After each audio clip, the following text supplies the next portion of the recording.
good afternoon, good evening, and welcome to this webinar on how to score 760 on the GMAT. My name is Rajat Sudhana. I'm one of the co-founders of e-GMAT. I'm going to be your main host today. Um, my goal in this webinar is to tell you how the GMAT works and then build on that foundation to help you get to a score of 730, 740, 750. Or in fact, if you're aiming for a score of 650, I'm going to make sure that you have an efficient path to that score as well. And for me, an efficient path is the path that has three characteristics. One, it's the fastest path to get there. Two, it's the most likely. Most likely means that given your starting abilities, the path's designed to make sure that you have the highest likelihood of getting there. And the third thing is that it's trackable, which means that if it should give you metrics that you can track every week, every 2 weeks of your preparation, so that you know you're moving towards that point or so. This is a webinar which is where in terms of the mechanism of communication, I'm going to be talking to a presentation, and throughout this presentation, I'm going to actually have lots of polls. That's going to be a way to interact. You'll have short answer pods. You'll have multiple response. You'll have single response questions. You won't be able to use the microphone. Just given the volume of students in this webinar, I don't feel comfortable. But if you have questions outside of this that I'm not able to answer during this session, make sure you write to me. Let me just share my email address with you, so you can write to me, and I'd be happy to make sure that those questions get responded. Whether I respond to them using a Loom video or someone else from my team does that, we will make sure that you get an answer to every question that you have, ones that we can definitely answer. Okay, so you can write to me at this point at this email address. So with that, I also want to talk about the fact that we have a wonderful free trial. If you're looking for GMAT prep options, make sure you check the free trial out. If you like what you see over there, consider subscribing. We also have a few other free sessions. We have a free webinar on critical reasoning. That's exactly a week from now. If you need help in GMAT critical reasoning, definitely check this webinar out. So this is, as I said, a week from now. Over here, click on this register now button and join that. That's 9 a.m. Indian Standard Time on next Saturday, or 8:30 p.m. Pacific Time, or US Pacific Time or so. Then we have a number properties webinar that is tomorrow, exactly 24 hours from now. In this, we talk about divisibility and remainders. We talk about the remainder equation. We start from the very basics and build on it. And towards, by the end of the session, you solve some of the most challenging number properties questions. We also talk about negative and positive remainders in number properties in this session. Okay. With that, let's kind of get to know you guys a bit better. I want to kind of understand, when do you plan to take the GMAT? Let's look at what's your target GMAT score. Let's get a poll over here. And then let's also understand what your current GMAT score is.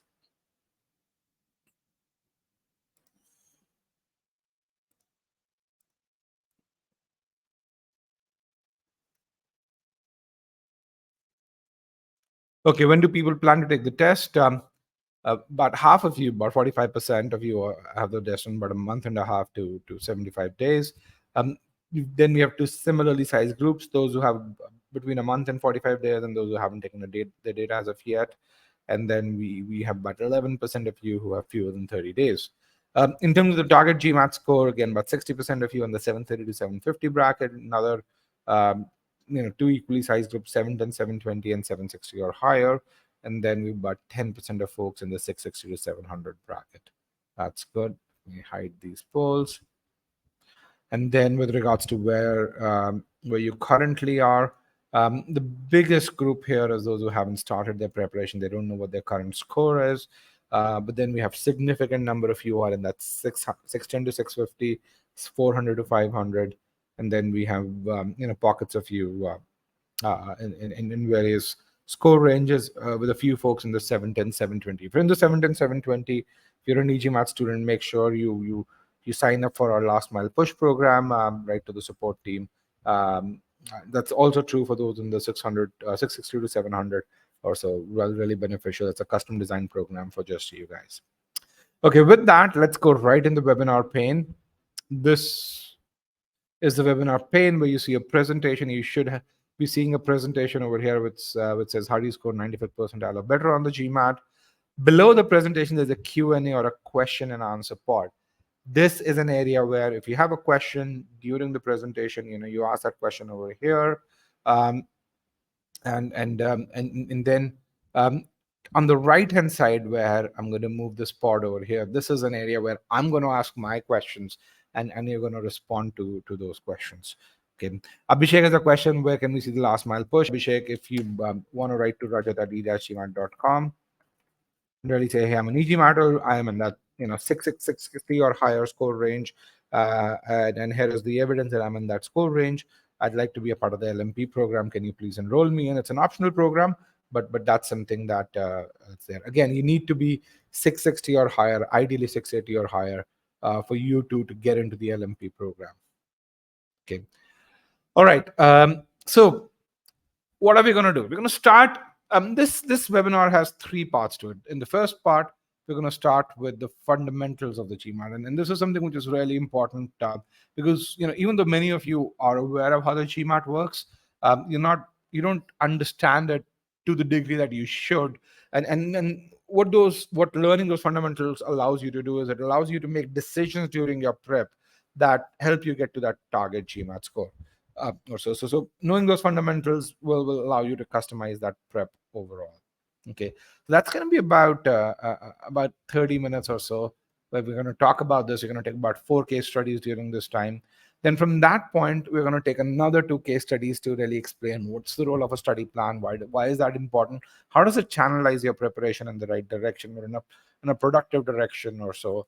And then towards the end, once we've covered this, we're going to talk about, okay, you understand how the GMAT works, you understand how to build a study plan. Now, how do you execute on that? How do you really ensure that you, as you spend more time learning content, you're actually moving towards that target score? So what is that strategy for that predictable success? Okay.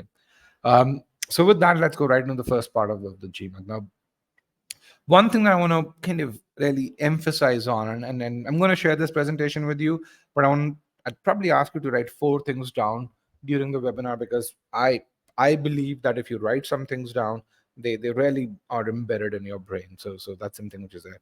And one of the first things that I want you to write down is that when it comes to acing the GMAT, it is about building ability, and that's kind of the most important thing when it comes to acing the GMAT. And the reason why I want you to write this down is because a lot of people, when it comes to acing the GMAT, focus on these things. People worry about, hey, I'm taking too long to answer questions. People worry about figuring out which section order to choose, especially with the focus edition, as many of you are thinking, hey, given the adaptive nature of between sections, which section order should I choose? How do I build stamina to sustain through such a long exam or so? These things are important. They are relevant, but if I were to kind of put a 90-10 rule, this is 90 and this is 10, and this 10 has absolutely no value if this 90 is not present. So focus on building ability. If you have the ability, this is something that's fairly easy to fix if it needs to be fixed. For majority of the cases, if you have this, most of this takes care by itself. Okay, so focus on building ability, have an attitude of learning. That's really, really important. Now, I want to kind of quantify this term ability, because people kind of generalize. People have a generic understanding of ability. On the GMAT, it's a very specific data point. Okay. My audio, from what I can really see, is perfectly okay. Others can comment on this. It probably is your internet connection, but you guys should be able to hear my audio loud and clear, right? Yeah, perfect.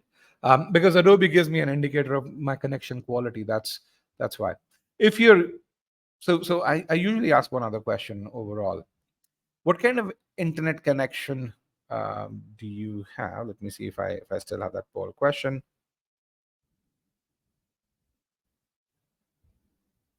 No, I probably deleted that. Yeah, if you're using a cellular internet, using your cell phone or any other means that uses cell towers, then while that connection is good for lots of burst internet, this is real time audio. and that connection is usually not optimized for real-time audio. So it might happen that 20 minutes down the line, you may see that the audio is out of sync, or you're missing a few words. Usually join again, and the problem will sort out by itself overall. Okay, let's talk about accuracy versus ability. So accuracy, very simple term. You take a 10-question quiz, and you get 8 of them right. You say my accuracy is 80%. Now, if those and essentially it's what I call as an absolute measure. And just to really emphasize on that point, let's say you take that 10-question quiz, you get 8 right. If each of these 8 questions is about a medium difficulty level, then your ranking on that quiz is about 60th percentile. So 80% accuracy on medium difficulty level questions gets you to 60th percentile. 80% accuracy on hard questions gets you to about 97th percentile. And this 60th percentile or that 97th percentile is what ability is. It really measures how good you are compared to others. Accuracy, an absolute measure, has no ranking associated with it. Ability is a comparative measure. It has a ranking associated with it. Okay, so that's ability. And on the GMAT, ability is a very numeric number. As you'll see, everything on the GMAT is about ability. Okay. Now, just to understand how the GMAT works, what I'm going to do is I'm going to spend about the next 7 to 8 minutes simulating a very simplified adaptive test algorithm. And as we do that, you'll build the fundamentals of how the GMAT works, and you'll be able to conclusively answer questions such as, hey, what's the importance of the first 10 questions? Should you spend more time on the first 10 questions? Should you approach them differently or so?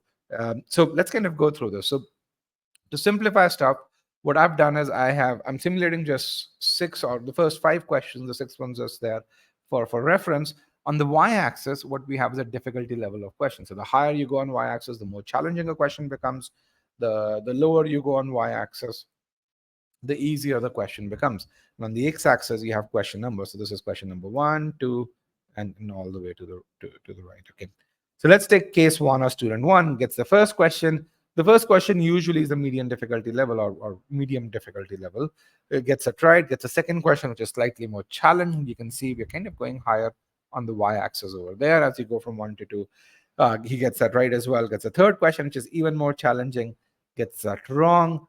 As a result, the test lowers the difficulty because the test is question adaptive and gets the fourth question, which has a difficulty level which is lower than that of third but higher than that of second. How do you figure that out? Draw straight lines from question 2 and question 3. You see the fourth question is between these two. Gets the fourth question right. Gets the fifth question just slightly more challenging. Gets that wrong over here. So this is wrong. This is wrong. The other 3 are correct. Student 2 or case 2 gets the first question. Gets that wrong. Gets the second question, which is easier. Gets that right. Gets a third question, which is slightly more challenging. Gets that wrong. Gets the fourth question, which is easier, gets that right, and gets the fifth question right as well. So if we were to really end the test at question number 5, and if you were to score these folks, who do you think would get a higher score? So who's doing better? Is it student 1 or student 2? Here's a poll question. I have about 120 odd students in the webinar. I want at least 80 of you to tell me who's doing better. I have 30 responses so far. Is it student 1 or student 2? Select the poll question, and when I have 80 responses, I'm going to broadcast results so that. Come on, I have 50 responses so far. I want 80 responses. Who's doing better, 1 or 2, if I were to end the test at question number 5? All right, about 70 responses. 10 more. All right, almost 80 responses. 79, 80. Let me end the poll, broadcast results. As you can see, about 80% of you say that student 1's doing better. You guys are absolutely correct. Student 1 will get a much higher score, but 18% of or 23% of you say student 2 is doing better. I want to understand.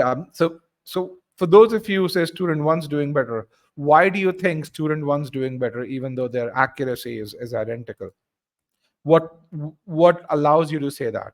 Or what's your reasoning behind it? Or in pure CR terms, how do you justify your response? The relative difficulty is higher. Yes, student 1's gotten more difficult questions He's answered more difficult questions. He's demonstrated he has a higher ability to answer questions. And that on the GMATs, it's important. Okay.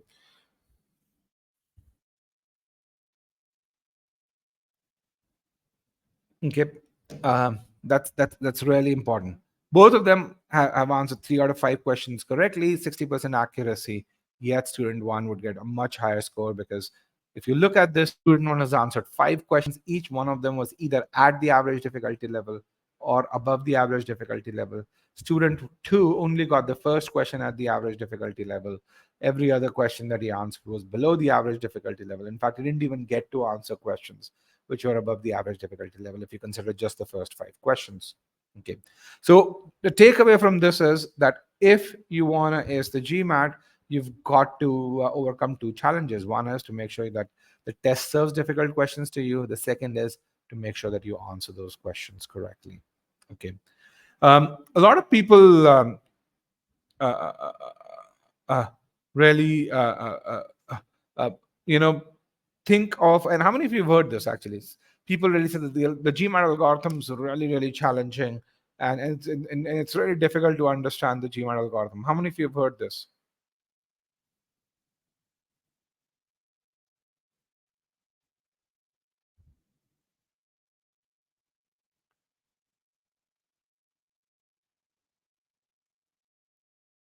Okay. Yeah. So overall, the GMAT algorithm, I think, is a very logical algorithm. It's very simple to understand. Um, the algo in general. If you've hired someone, the way you work, the way you make decisions is essentially how the GMAT make decisions. How many of you have hired anyone or have been through? I'm sure everyone's been through the process of hiring.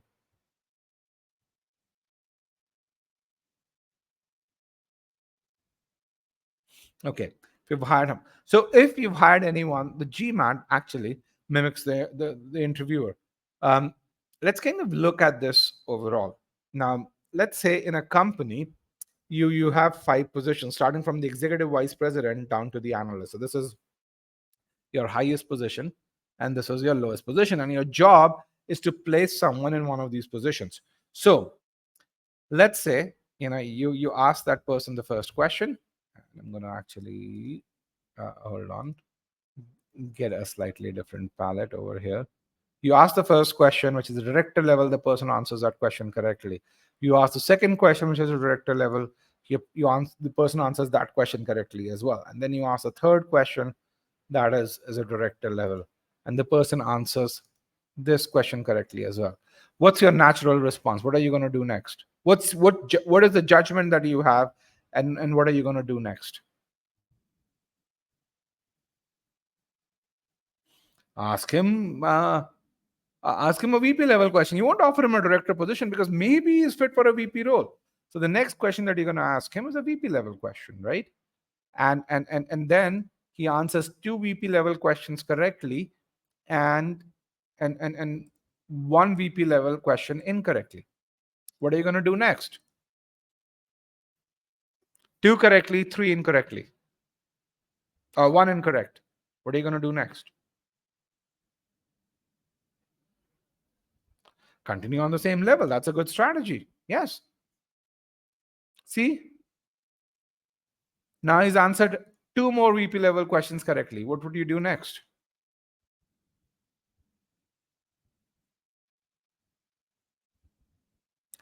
Ask EVP. Yeah, ask. I mean, 4 out of 5 correctly at a VP level. That's pretty good. So then you would go to the EVP level, right? Now, at this point, but before I kind of move forward, at this point, what is your judgment of this particular individual? What's your judgment? At least suitable for VP, maybe suitable for EVP. Okay, at least suitable for VP. Okay, he probably is better than VP. You're absolutely right. So I'm going to just go through the EVP level over here. So correct, the guy does 2 correct, 1 incorrect, then Correct. Incorrect. Correct. So you have 5 responses at you have 6 responses at EVP level. What do you think? Which job would you offer him? No, you've got to offer him a job. EVP level, yes, absolutely. Okay, that's how the GMAT works. Was this difficult?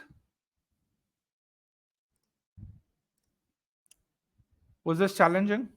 No. What I'm trying to tell you is, if you think of the GMAT as a very logical test, you're going to make good decisions during your preparation.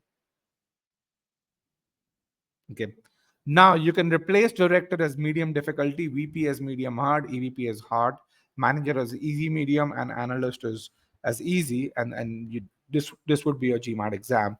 And this attempt would be someone who would actually get to a 96, 97 percentile, despite those 3 mistakes. Okay.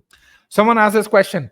Are there questions of multiple difficulty? Absolutely. Based on our estimates, there are about 5 difficulty levels. Someone also says, do we change after every question? Yes, the GMAT's question adaptive, but the change is built not just based on how you respond to the previous difficulty level, but it also looks back. So, for example, at this point over here, at this point, I've made a judgment that this guy is at least as good as EVP level.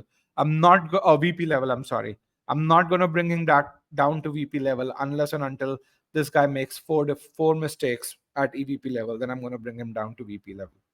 So the way we make decisions is the way the GMAT makes decisions. Okay, it's not a fairly complex algorithm. Okay. So sometimes it will seem to you that there are blocks of questions at the same difficulty level. And for those of you who are algorithm designers, the block adaptiveness, if you were to implement a block adaptive algorithm, and if that block size is 4 to 5 questions, it will do a fairly accurate job of estimating your ability. It will do about 96% as good a job as what a question adaptive algorithm would do. So block adaptive algorithms work just as well too. Okay. All right. So essentially, that's how the GMAT works. And when I say to ace the GMAT, you've got to build ability. The reason you have to build ability is so that you can get to those higher difficulty levels. You can go from the director level to the VP to the EVP level.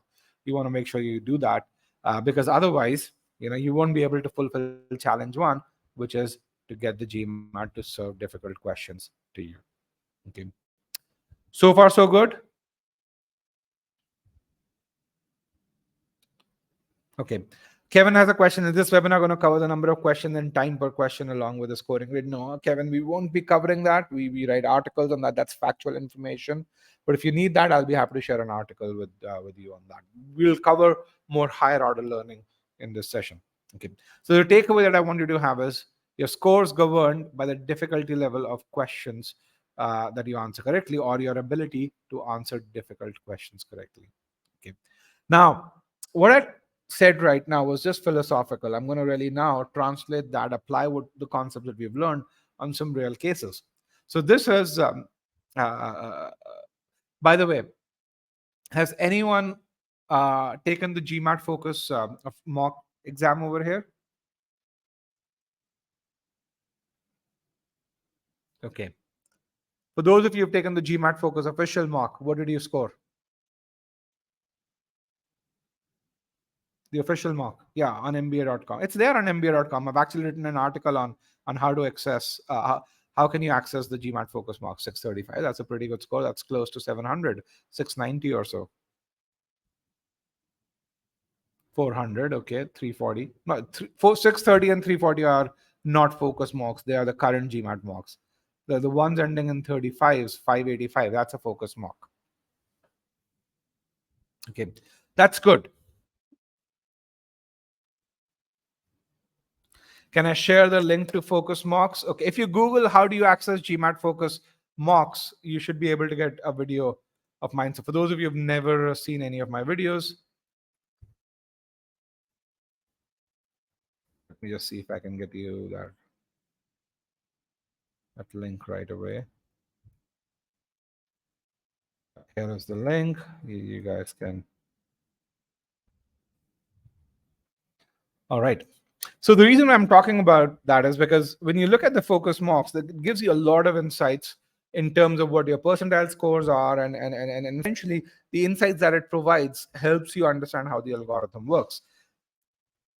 In pre 2018, similar to what we have with the GMAT focus mocks, we used to have GMAT prep mocks, which use the same algorithm that the current GMAT uses. It was a longer test. The verbal section was 41 questions, but the insights that GMAT prep tests gave allowed us to draw inferences which are valuable and which allowed us to define what a personalized prep should look like. So these are attempts of two different students, and when you look at this, what you'd notice is that both these students are identical in question numbers 11 to 41. They've made 9 mistakes. The mistakes are more or less evenly spaced.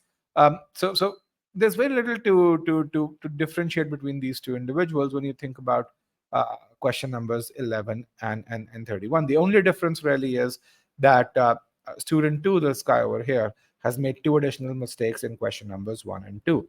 So overall, he has 11 mistakes. Student 1 has 9 mistakes. So if, for those of you who don't understand the adaptive nature of the test, if you just looked at this and said, you'd say, hey, these two students should get very, very similar scores.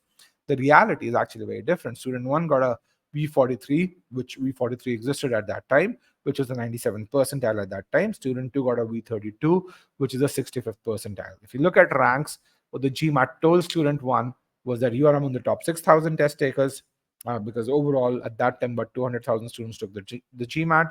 What the GMAT told student 2 was that you are among the top 70,000 test takers. Okay.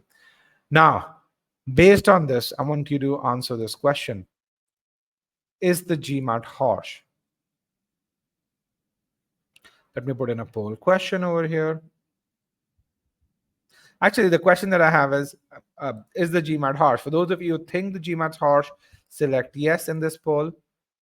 For those of you who think the GMAT's not harsh, select no. Again, I have about 125 students. I want to get about 80 responses. Is the GMAT harsh? Yes or no?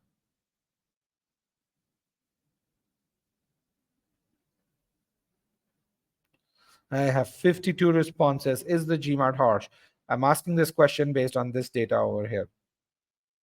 I have 57, 62, 63, 65 responses. Come on, it's a simple question.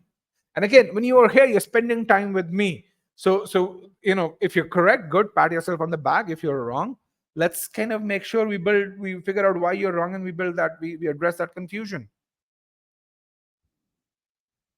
Okay, 73. Come on, is the GMAT harsh? 7 more responses.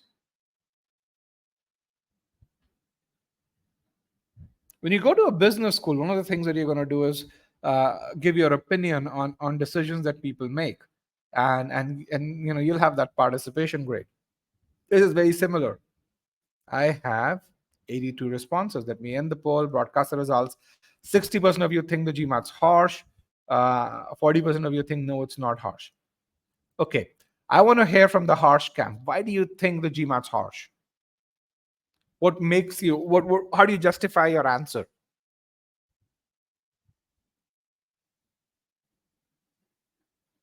How do you justify this answer, the GMAT's harsh?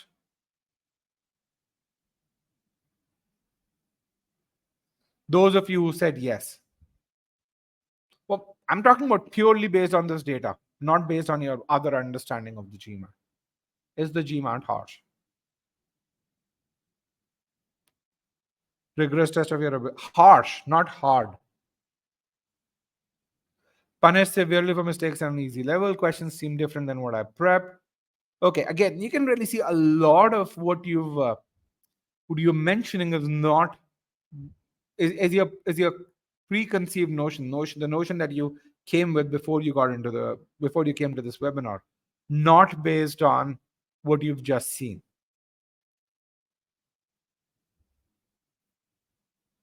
Initial wrong question may bring down your score. Rigorous test of your ability. You have to perform good and avoid mistakes in the beginning. All right. You're going to really look at that first 10 questions piece over here. Okay. All right. So I've heard from the yes camp. Those of you who said, no, the GMAT's not harsh. Okay. Why do you think the GMAT's not harsh? How do you justify your response?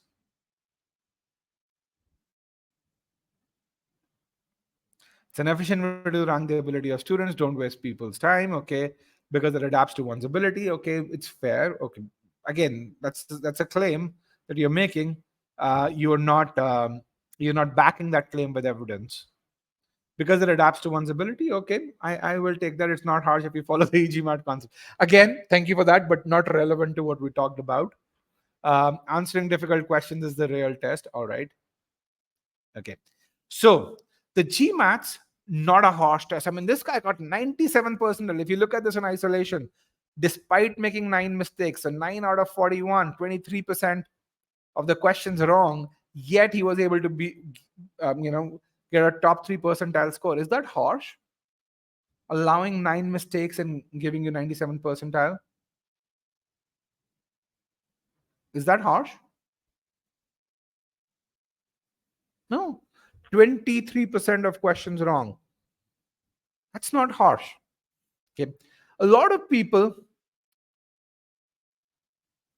look at this and really say, man, 2 more questions wrong and I'm gone.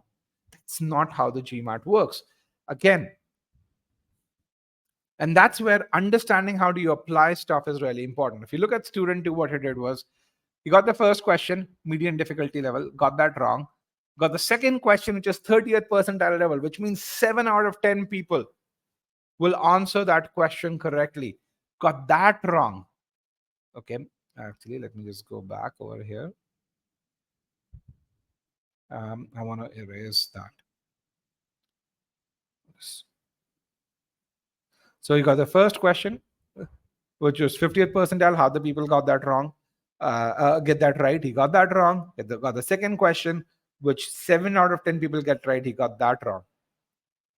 Now, for those of you who are math whizzes here, what is the probability that a 90th percentile guy, so I'm asking for a conditional probability, that a 90th percentile student will get a 50th percentile question and a 30th percentile question wrong, one after the other? What is the probability?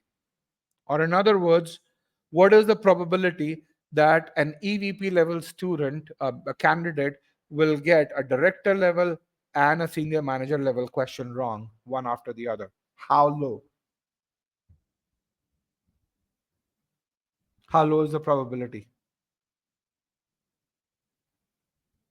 If you do the math, if you look at the bell curve and do the math, you'll find it's less than 1 in 10,000.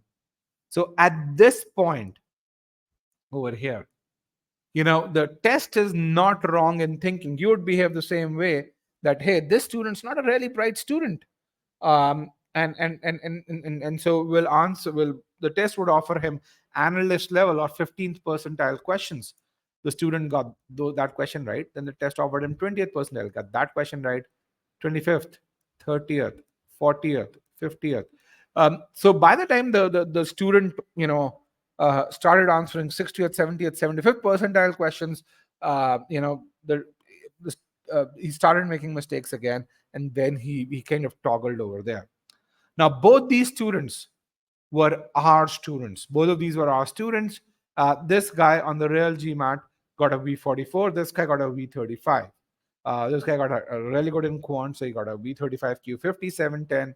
This guy got a 760. So overall, the GMAT prep mock was a really good. Estimated their ability really well. It was within a certain set of points. What if mistakes are made because of exam tension? 98th percentile students don't do that. Don't call yourself a 90th percentile student if you do that. What approximate GMAT score is 97 percentile? 740. Okay. So how is it ranked then? So what the GMAT does is it looks at ability scores internally. Okay. So the 97 percentile guy, if you've seen an ESR, how many of you have seen an enhanced score report or an ESR?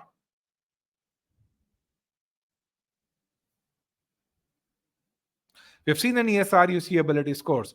The 97th percentile guy had SCCR and RC ability scores over here. 95th percentile in ability, 95th percentile in SC, 95th in CR, and 87th in RC. The V32 guy had these ability scores.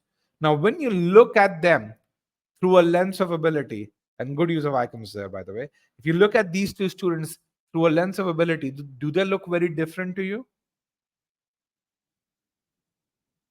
If you compare these ability scores with these ability scores, yes, they look really, really different.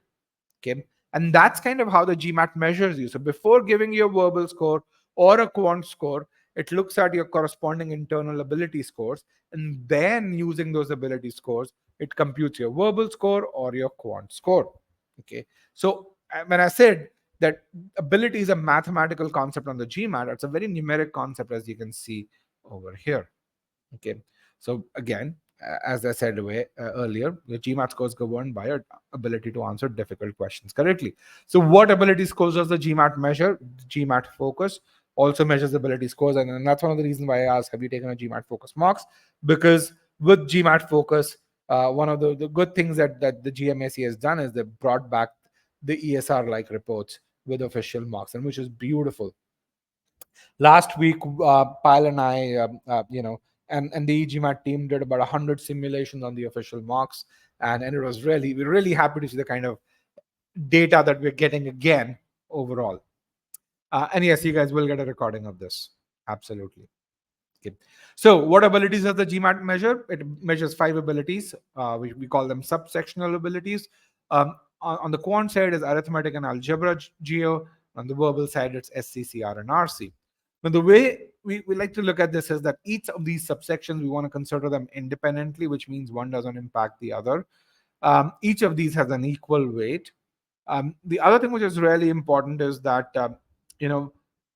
by focusing on building a target ability in each subsection, you can build a certain verbal score, a certain quant score overall. So even though these things are independent, there are a couple of things which are very, very similar. One is the process of building ability, which is the process of learning, essentially, regardless of whether you're doing that for SC or for number properties. That process is identical. And then given your strengths, your relative strengths, your starting points in each subsection are going to be different. So each one of you, when you take a sigma x mock, you're going to get 5 starting ability scores, and those ability scores will help define your study plan, which is how you build a personalized study plan with regards to studying for the GMAT. You figure out what those starting points are. Okay, I have some questions over here. Can I take the GMAT Focus in July? You can't. I think the earliest you can take is probably the 2nd or the 4th of October. Okay.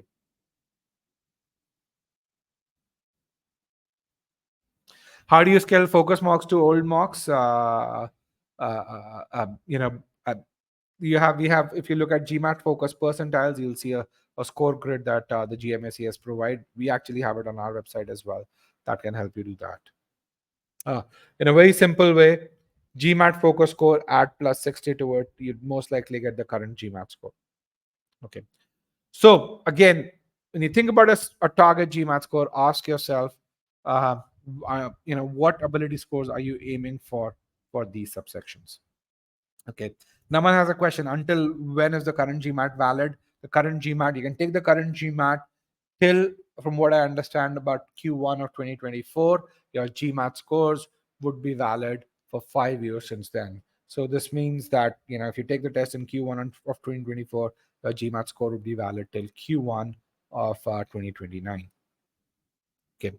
So let's talk about GMAT and ability and how forgiving the test is. Here's a student, a very old student, is a very old score report, but the student was generous enough to share a score report out there. He went from a 520 to a 710, a V17 to a V40, which is a phenomenal improvement in verbal, a Q44 to a Q48. And you can really see that V40 is composed of 79 percentile ability in CR, 73rd in RC, and 94th percentile in SC or so. So essentially, You can really see how he planned his progression. When the test served him medium questions, he got most of them right. Medium hard questions, he got again majority of them right. As the test started serving him hard questions, he made a lot of mistakes, but he got enough right that he kept his ability level high, and as a result, he was able to get to V40, which is a 91st percentile on GMAT Verbal. Again, the test is forgiving. He made about 12 mistakes over here, and yet was able to get to a V40. You can download his ESR if you need this, if you want this as a reference overall, just to improve your understanding of essentially the GMAT. This guy is number 2 over here, which says Axel, download ESR. If you click on this, you'll be able to get to his ESR. Okay.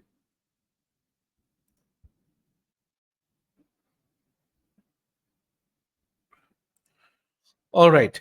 So bottom line is you can make mistakes. Everyone makes mistakes. I think one thing I want to tell you is if you're not making mistakes, that's kind of for me, you're not making mistakes 20 questions into the test. It's a sign of worrying, because essentially either the questions are really easy overall, or somehow you don't realize when you're making mistakes. But everyone makes mistakes, even people who get a 780 who make mistakes. They make mistakes because the GMAT, once it assesses your level, it always tries to serve slightly harder questions to you, because it's constantly trying to push the envelope. Okay. So it's okay to make mistakes on the test, because that's the nature of an adaptive test, as long as you make mistakes on hard questions. Okay. So with that, let's kind of answer these questions overall. Do the first 10 questions matter? Should you approach them differently? Should you spend more time? So what I want you to do is, each one of them is a yes no question, so you can answer why is means yes yes, or why and why means yes no yes, or why and or n. So I want you to answer these questions.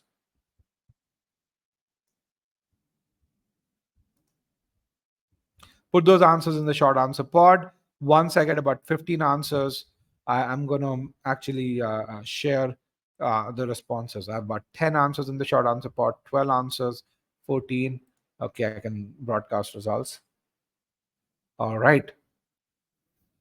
Okay, good participation. I really love that. All right, you can see lots of you are answering. Why, n, n as well. Okay. All right. I'll tell you what my answers to these questions would be. Do the first 10 questions matter? Absolutely. Every question matters. The first 10 definitely matters slightly more, because they kind of push you towards higher ability levels. So, yes, they do matter. Should you approach them differently? The answer is no, you should not, because essentially, if you approach them differently, I have seen people underperform rather than perform well. And if you spend more time, it hurts you a lot more than it helps you. Okay.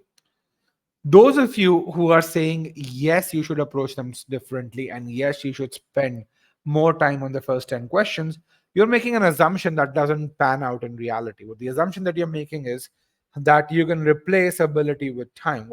Or in other words, if your probability to answer a hard question correctly is 40%, if you spend, you know, 30 more seconds on it, you can translate that 40% to 60%. You guys believe that? For those of you who are saying yes to this question, in reality, this doesn't work. Each one of you has what I call as a sweet time to answer a question of a certain type. For example, for argument-based CR questions, your sweet time to answer questions correctly would be between a minute 40 to about 2 minutes 10, 2 minutes 15. If you spend less time than that, your accuracy is going to drop. If you spend more time than that, then your accuracy is also going to drop. Okay.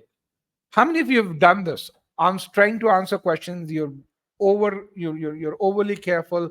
You select the correct answer, then you go back, revise your answers, and end up selecting the correct answer because you start to overthink. How many of you have done this while practicing questions?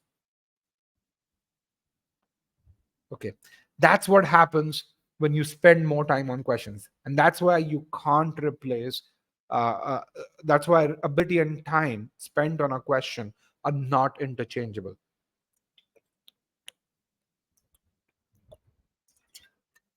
All right. So don't do that. The answer is yes, they matter. Should you do them differently? No. Should you spend more time? That would be wrong. Okay. Again, remember, you can make mistakes as long as you make them on hard questions. Now, one thing that I want you to understand is, you win or lose a test such as the GMAT during your prep phase, not during while attempting the test. In other words, you are a 90th percentile or a 70th percentile or a 60th percentile student going into the test. It is very similar to a sport. If you are just as good as a 15th ranked player, your probability of defeating a top player is very low. Okay. On the other hand, if you've done enough work to be considered a top ranked player, then all you have to go is express yourself the way you would naturally do, and you'd really beat most people out there. So if you're truly a 90th percentile student based on your preparation, these are your stats. Your medium level accuracy is going to be 90%. Your medium hard accuracy is going to be 80%. Your hard accuracy is going to be 65%, which means that if you get a medium question, if you get 10 medium questions, you're only going to get one out of those 10 incorrect. If you get hard questions, you'll still make 3 to 4 mistakes, and that's okay. And the test understands that. It doesn't penalize you more to answer those hard questions correctly. Okay. Now, what happens when you kind of start behaving unnaturally during the test? These stats go out of the window. Your probability to answer medium question, that goes down from 90 to 70%. That's what happens when you go and really say, I'm going to behave in the test differently than how I have done in my mocks or how I do in practice. Has anyone done that? Gone to the test and realized, I'm going to get those extra 10 points, behaved in the test differently, and has underperformed on the test, on the real GMAT? Has anyone done that? Yes, no? About 126 students so far. Good. If you haven't done that, that's good, which means many of you probably not taken the real GMAT, but I've seen lots and lots of students do this where they'll go and really just have this notion of the last 10, last 20 points, and they would do things differently than how they performed on mocks, and they would underperform by 50, 60 points or so. Okay. Don't do that. You win or lose the GMAT during your prep phase. If you do things differently, you lose despite doing well during the prep phase. Okay. So if you've done your prep well, just go and answer the questions naturally, and your actual attempt will reflect your preparation. People who hit our metrics internally and then do test readiness with us, overall 96-97% of them hit the scores that we expect them to hit. If our internal metrics say they're going to hit a 710, they do hit something between a 700 and a 720. If our internal metrics say they're going to get a 740, they'd get a 720 to a 760. Okay. It's just, as I say, you win or lose during your prep phase. Okay. And yes, you'll get a recording of this webinar. All right. So, in other words, if you've done your prep well, as if the test throws medium questions at you, you're going to answer all of them correctly. You'll move very soon to medium hard and then hard. The other thing is, if in the unlikely scenario there are a couple of hard questions up front, you get one of them wrong, the test is not going to look at you negatively, because the test understands that difficulty level of that particular question. And essentially, everyone makes mistakes. People like Magdalena, who's gone to Wharton, the 780, she made mistakes. Pratik, who's currently studying at Booth, got a V47, he made mistakes. But they made sure that they behaved naturally during the test, so that they got to that high difficulty level or hard questions very easily, and then they made mistakes. Okay. So your takeaways: build ability, create a consistent process to approaching questions, and then don't change that process when you do the test, and then build a study plan. Okay. Giriraj has a question. He says, I'm weak at geometry and SC, so focus edition makes more sense, but at the same time I'm looking at applying to colleges this year. Should I wait for the focus edition, or should I go for the legacy edition? So if you're looking, Giriraj, if you're looking to apply in round one, you've got to take the current edition of the GMAT. The good thing is 85% of the prep for the current edition and the focus edition is identical. So in my opinion, the way you should do is prepare for the current edition. If you get the score, or if you are within 30 points of your score, and you're done with round one, and you say, hey, I need those next 30 points, take the focus edition and submit that. The beauty of this is, because most schools will tell you your round one results in December. I have seen lots and lots of our students who submit with, let's say, 720 in round one, and this allows them to get their application in early, and then they update that score. They don't resubmit, but they update that score. So I've had students who've gone from a 720 to a 760, and as a result, schools have taken those, and schools acknowledge those scores, and they usually give them admits with scholarships. So that's something which I'd recommend that you do. So don't waste time. Do the current thing. As you do the current, prepare for the current GMAT, 85% of your preparation for focus edition will be done. Okay. So with that, let's go to a personalized study plan. And yes, I do recommend a Sigma X mock, or if you have an ESR, that would work as well. Then you don't need to take a Sigma X mock.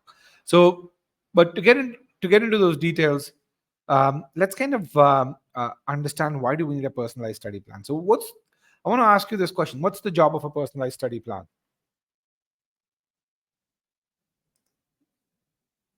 What role does a personalized study plan take? What's the job of a study plan? Remember, you build your study plan on day one, day zero, or day one.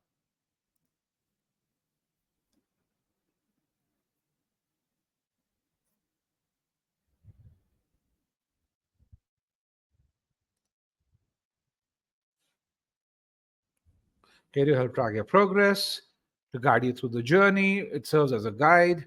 Discipline, yes, it definitely does discipline. It's customized to individuals' needs. Accountability keeps you on track. All right. I should have asked this question slightly differently. What questions does a personalized study plan answer? Let's kind of rephrase the question. What questions does a personalized study plan answer? Okay, timeline, good. That's a good question. Determination, all right, that's good too. What are your strengths and weaknesses? What's my pacing strategy? Which again is timing. The strength, weakness, opportunity, threat, SWOT analysis. SWOT analysis, yeah, it's good. It's one of the starting pieces into a study plan. Yes, I would say that. Consistency, okay.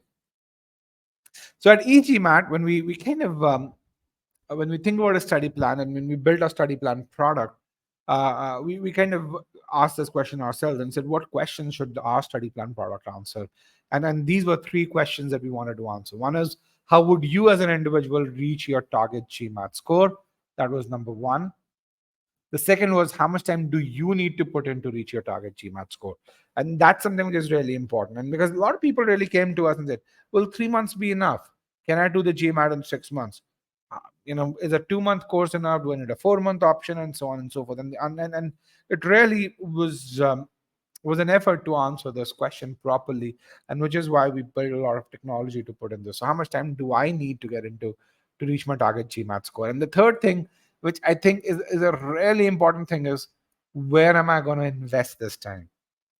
That's extremely important. And this is something which, if you're thinking about this as a personal study plan for the GMAT, that works. But if you think about, this as a guide to excel in anything, you're going to find that these, if you answer these questions, you're going to get a roadmap towards excelling, towards getting to that top 3-4 percentile, or top 1 or top 2 percentile in any skill.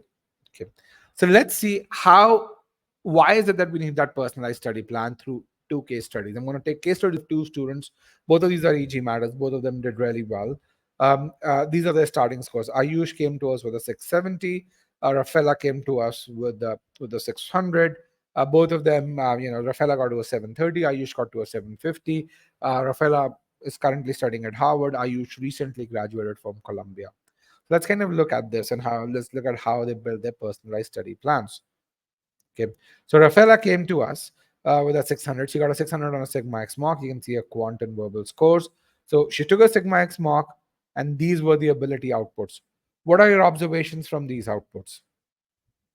You can see the verbal and quant abilities. What are your observations?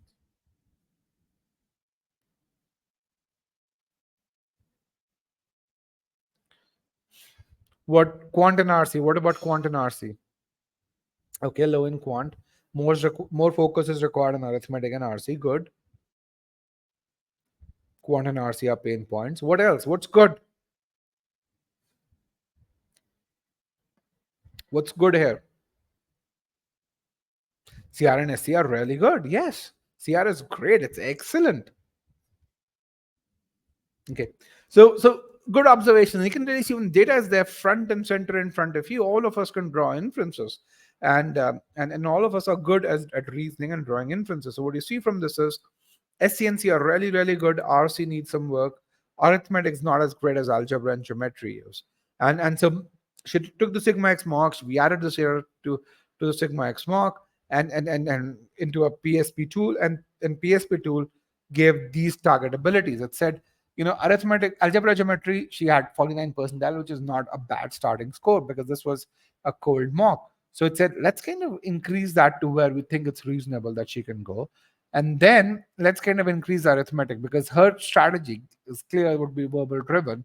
So she needed I think a quant score of 47, 48 or so because she wanted to go to a top school, and then a verbal score was adjusted accordingly. So to get to a top verbal score, PSP said, let's maintain the SC and CR. We don't try to push your ability beyond 90th because it becomes dicey to really get to that ability score. One or two questions wrong can have an impact if you're in the 90th percentiles. So it improved the RC ability to 85th percentile to get to a target verbal score, and then it improved the arithmetic ability to only that's needed. So overall, these were her target abilities in quant and verbal. Now, one thing that you would really see is that her ability in target ability in arithmetic is not as high as her target ability in algebra geometry. What takeaway will you take from this? If my target ability in arithmetic is 60th percentile, what can I learn from this with regards to my preparation?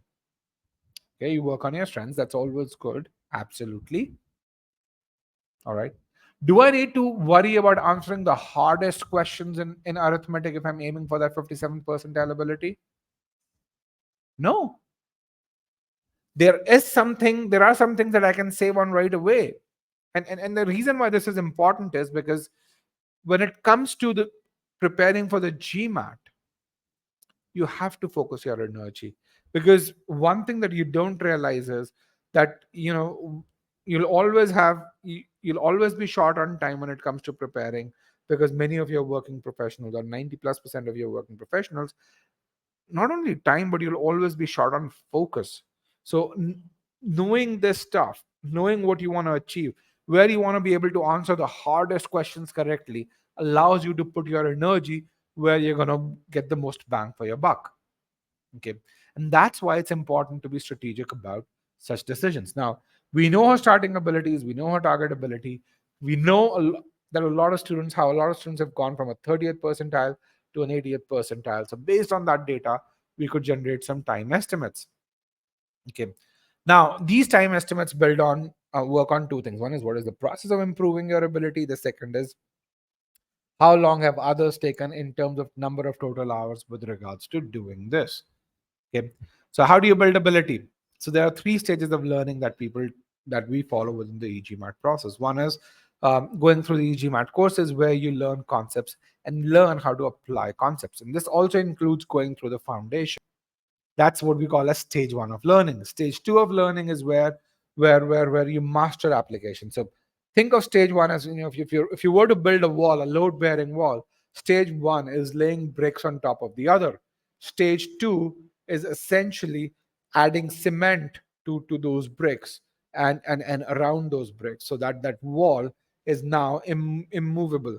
And then refining to perfection is making sure that everything is essentially smooth, that the wall is painted beautifully. That's stage 3 of learning. It, when you go through stage 1, you get to a 50th percentile ability if you do stage 1 well. You hit our metrics for stage 1. You hit our metrics for stage 2, you get to that 70th percentile ability. Once you do cementing well, you get to that 70th percentile ability, then you don't forget that concept, those concepts that you've learned. That's why we call this EG matters. What is the name for end of for stage 2? What's the name for stage 2 within the e-GMAT? This thing, cementing, yes. And for those of you who are in that cementing phase, you know you have very specific metrics that you're required to hit. Okay. And if you hit the bare minimum of those metrics, you get to at least a 70th percentile ability. If you go beyond those metrics, you can hit an 80th or an 85th percentile.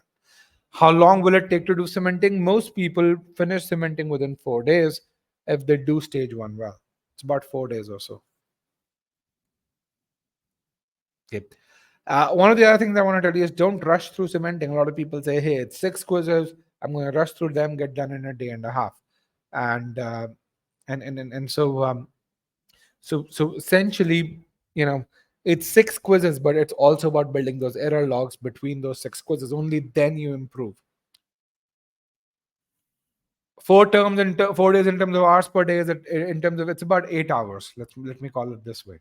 8 hours overall. What if someone gets less than 500? How long will it take to improve? Which test should I focus on? Okay.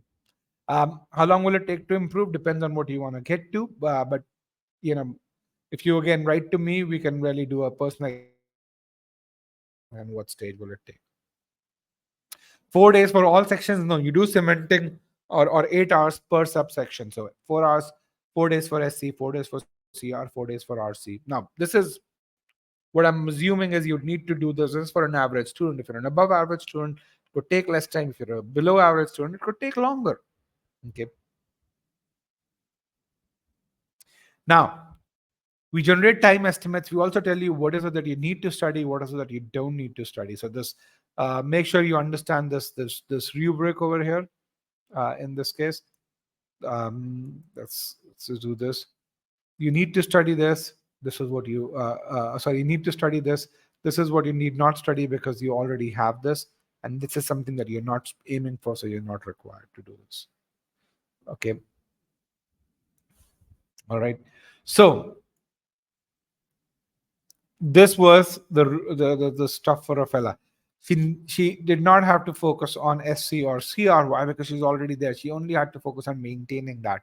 But in RC, she had to start with stage 1 and then do stage 2 and then refine to perfection. Same thing in arithmetic and algebra. And you can really see in arithmetic, there was no refined to perfection over here because, again, she wasn't aiming for such high ability. Okay. All right. That's something which is really, really important. Okay. Now let's talk about Ayush, and I see a lot of questions. If you can put those questions in the Q&A pod, because I'm going to clear the right-hand side pod very soon. Then I'm going to take those questions after we discuss Ayush's case. Okay, so I'm going to give you 5 seconds. Copy those questions, paste them in the Q&A pod overall, and then I'll be happy to answer those questions. So Ayush started his journey with us again. He had taken the GMAT twice prior to joining the e-GMAT course. He had actually applied to Columbia, and Columbia had waitlisted him, and Columbia had said, hey, you need a higher GMAT score if you want to get there. We love your candidacy, but your GMAT score just doesn't cut it. So he took the Sigma X mock, he got a 670. These were his starting abilities. What was very clear was he needed help in SC and CR. His quant was set, his RC was there, but it had some headroom over there as well.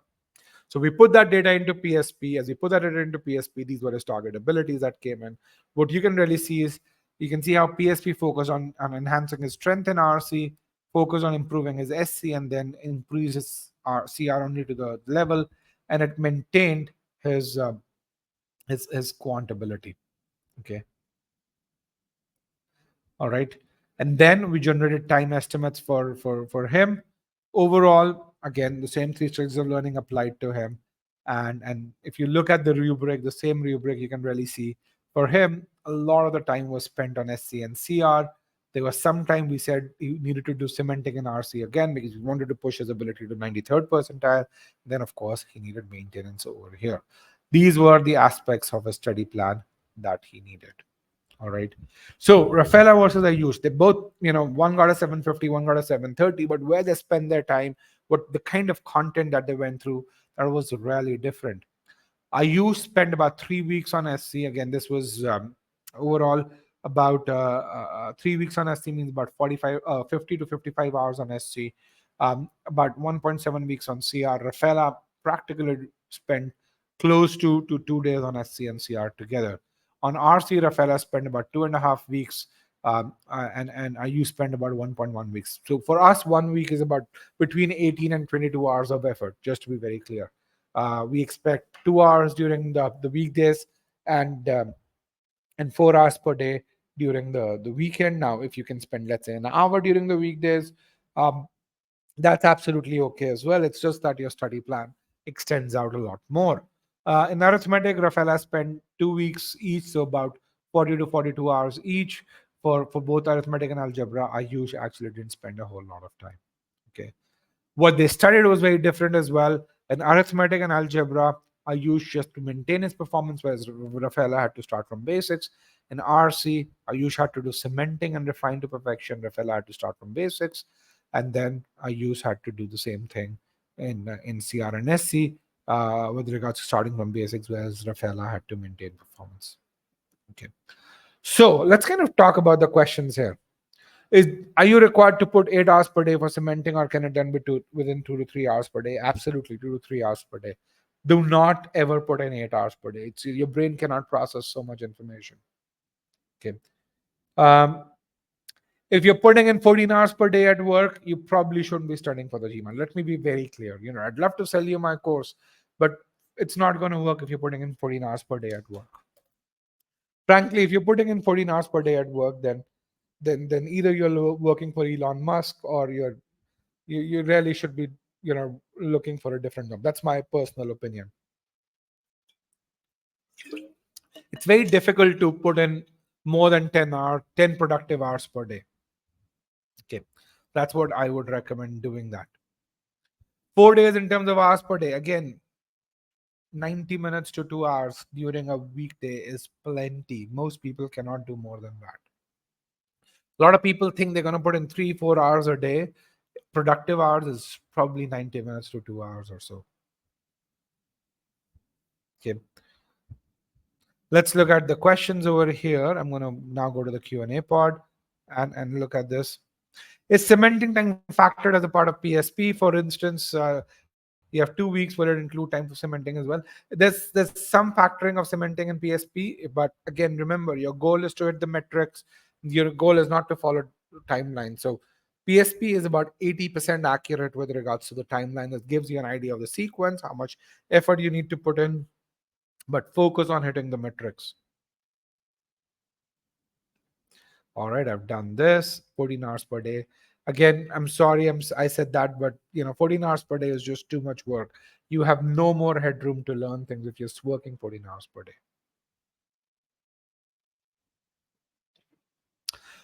Says to start only after you finish all concepts in stage 1. Not in every topic, but if you do SC, then do SC cementing. If you do CR, then do CR cementing. If you do number properties, then do number properties cementing. So it's with every subsection. Okay. I got 650 5 months ago, trying to bake after that from prep. I must revise the concepts. Not sure if I'm still at 650 with a Sigma. Yes, absolutely. A Sigma X mark will tell you what you need to do, and then build that study plan from that point on. If you're an e-GMAT student, if you're not, write to us. We'll help you build that. Okay. If you realize that 2 months is not enough for you, then you can, we offer monthly extensions after that, or you can, yes, upgrade to a 4-month program, write to the support team, and they can help you with that. If you're weak in SC, start with master comprehension.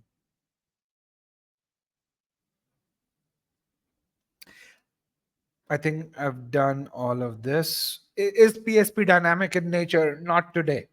our tech teams was itching to do it when GMAT Focus was announced. So we're focused on GMAT Focus, but yes, PSP will be dynamic fairly soon.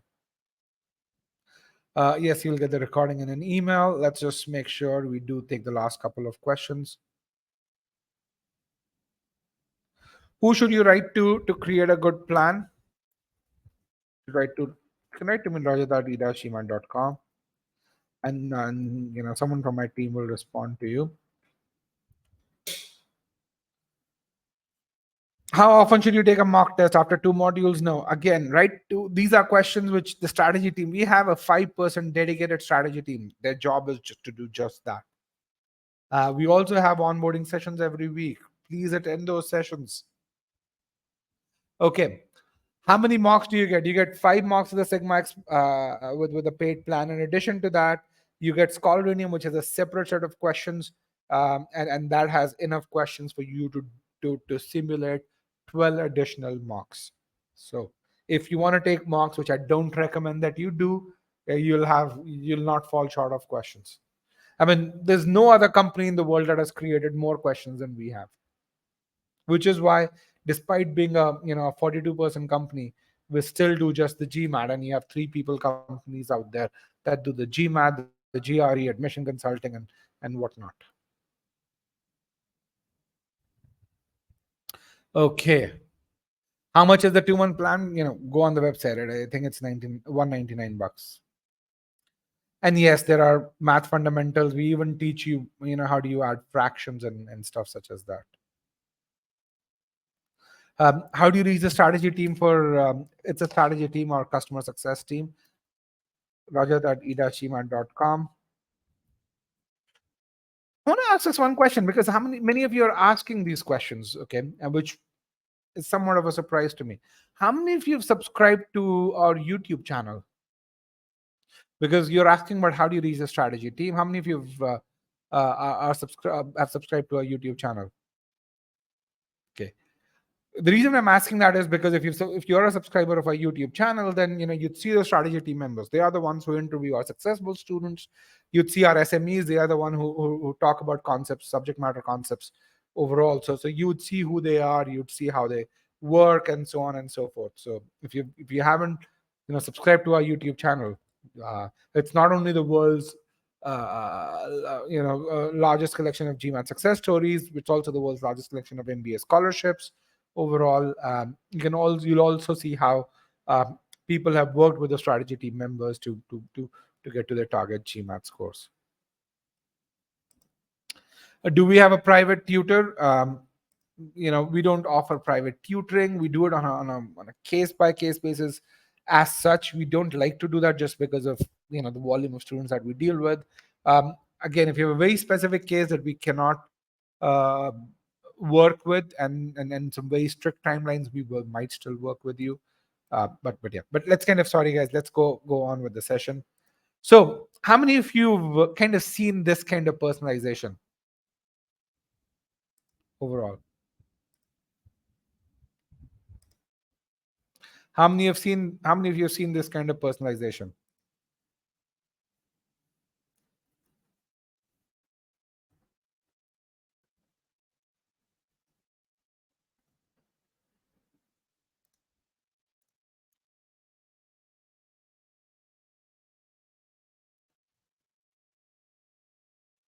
Okay.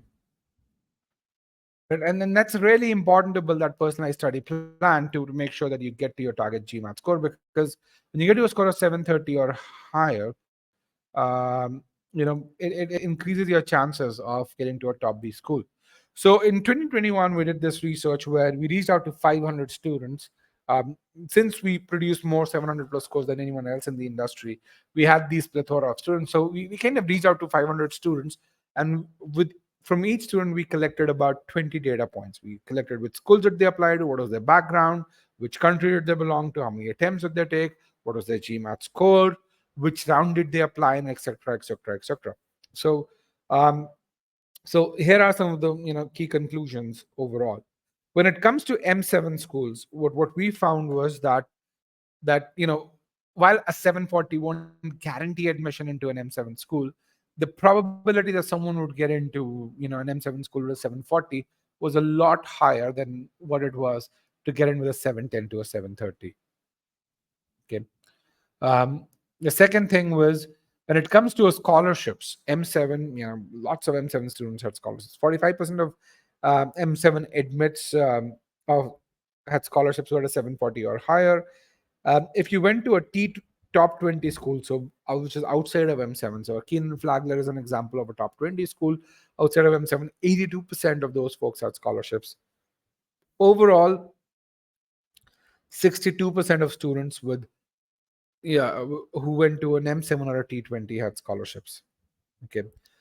This was another research that we did, and this was really, really challenging. We really had to find people to make sure that we got a statistically significant sample. And for us, statistical significance starts with getting 60 mutually exclusive people in each group. So what we wanted to answer was that hey, what's the delta in scholarship amount when it comes to a 760 versus a 740? And because we would hear all of these anecdotal cases where people who got a 760 would suddenly not only get admits but also get scholarships, and they would multiply.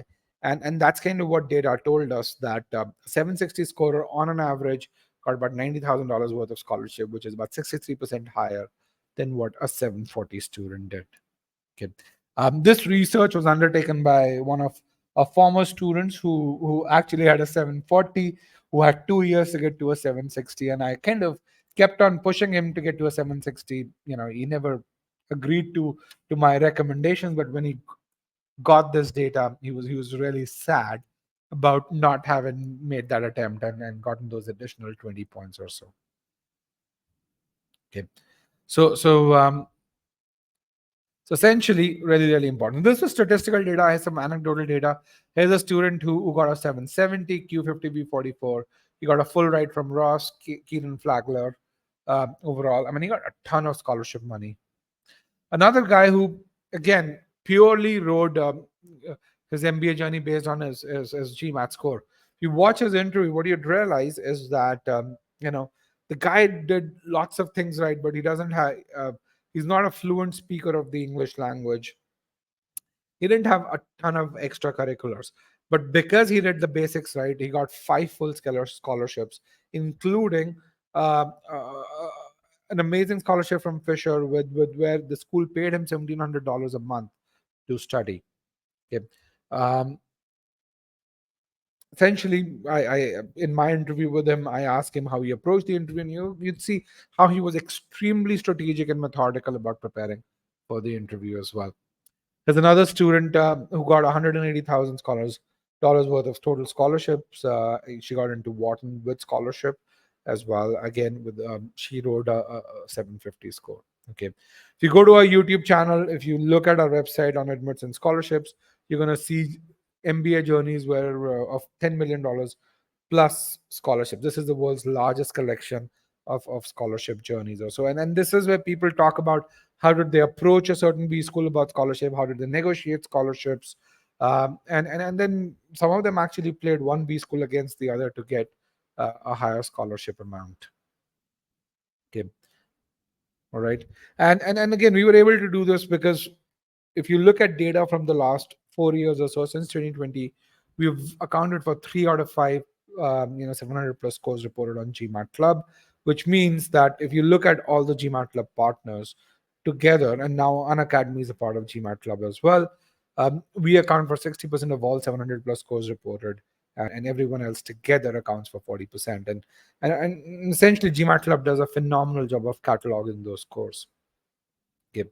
Again, more Q49 plus scores as well than what anyone else has reported, as well as more 5-star reviews. Okay. With that, if you need help with your study plan, we do have some slots open this weekend for your study plan. You can request a slot over here. And this is primarily for those of you who are not students, because if you are students, you have access to level 2 strategy experts who can do way more than your study plan or so. Okay. So with that, let's talk about how to study. We're done with the fundamentals of the GMAT. We're done with how do you study. Now we're going to look at how should you is fundamentals of the GMAT. How do you build a study plan? Now we're going to really focus on how do you study so that you improve your target GMAT score. Okay. So, how many of you feel that you're stuck at that 60th percentile? Any welcome to the e-GMAT family. Thank you for signing up today. Yeah. How many of you feel that you're stuck at the 60th percentile? Okay. And this could be in any subsection: SCCR, number properties, algebra, geometry, PNC, probability. Okay.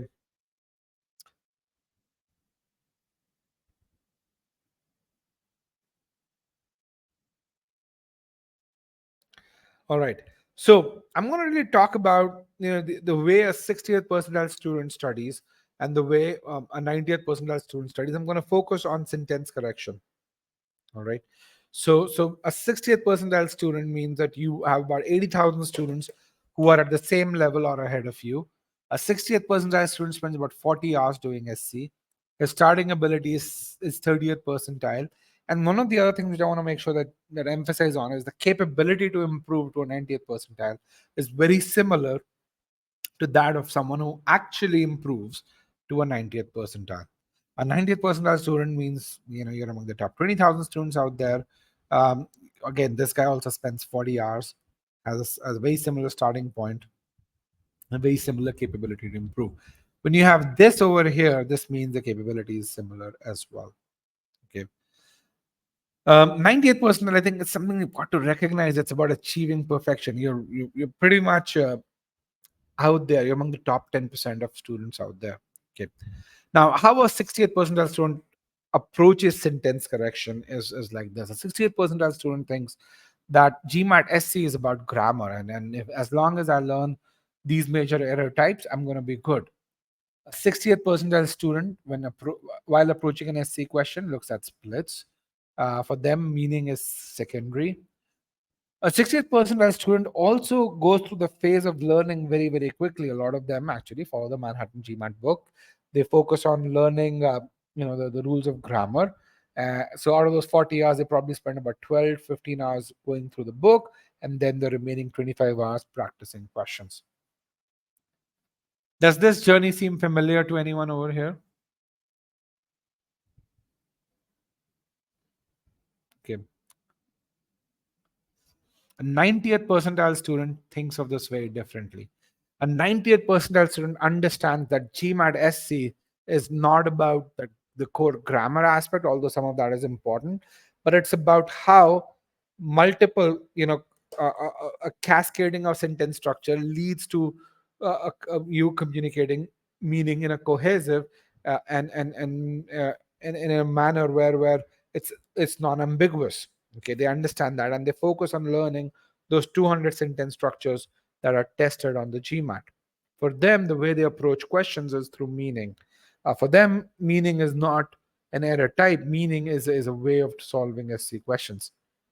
These people, while learning, focus on getting a lot of feedback because they're learning these sentence structures. And if you are an e-GMAT student, you get about 85 to 89 points of personalized feedback during this time. For them, again, they're spending those 40 hours, but 60% of those 40 hours is spent learning and perfecting their understanding of those sentence structures. And because they spend so much time in doing that, they need a lot less practice and they achieve a much higher ability score. So again, it's a very different attitude. The 60th percentile student has what I call as a practice to perfection attitude. A 90th percentile student has a learning to perfection attitude. And so the way they approach things is very, very different. Okay. Now I'm going to really demonstrate overall as to how we go about doing this. I'm going to give you a question. This is a hard SC question. I want you to solve this question uh, you know using your regular approach. Bring in the poll question here. And the way I want to do this is I want you to do still solving. So I want 40 of you to select still solving. That way, when you choose an option other than still solving, I know you guys have answered the question, and that's when I'm going to call time. I have 12 people who said still solving. I need 40 people to say still solving before I share the question stem with you. 22.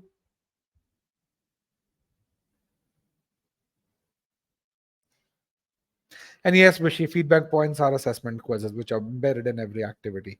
Thank you for asking that question. 35 people have said still solving. 36. 4 more people to say still solving before I show the question.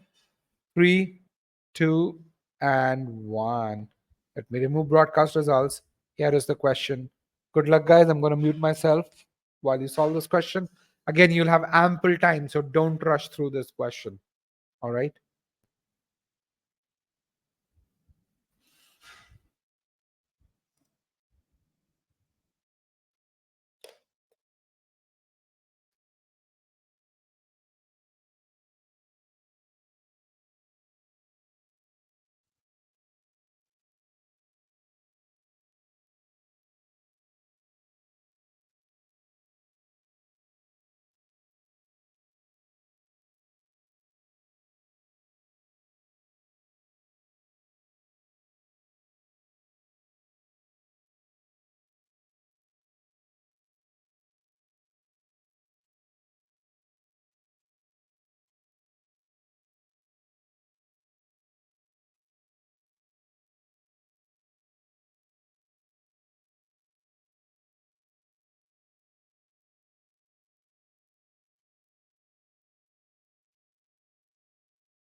But 60% of the class is done. I'm going to give you another 40 seconds.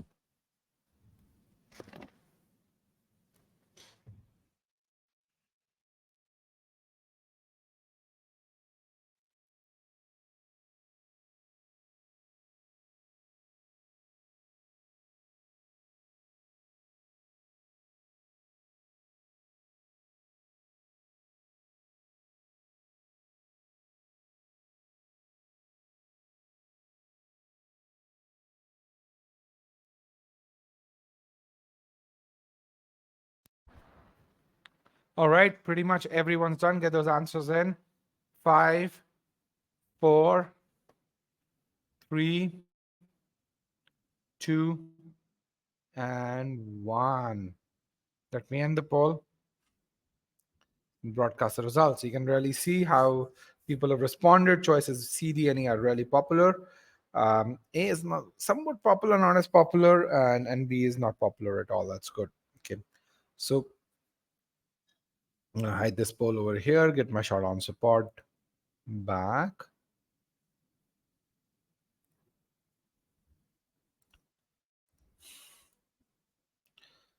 All right. So essentially, when you think about this, there aren't very many splits that exist in this question. You have the church coin, while the church coin. Actually, You have while a few experts. You have contrast in four answer choices. You have but over here. In this case, you also have a variety of sentence structures in this. In fact, this is a really good question to demonstrate the kind of sentence structures that exist in an SC question. Okay, and then so essentially, even if you tried to use a split method, you wouldn't be able to do this effectively over here, which is why we kind of force this question on you over here. Um, and really, this is something that you'll find that the splits method is not going to be very useful while when you get to 700 level SC questions or so. So let's kind of talk about the meaning based approach. So the meaning based approach is designed to make sure that you first understand what is the job that the sentence is supposed to do.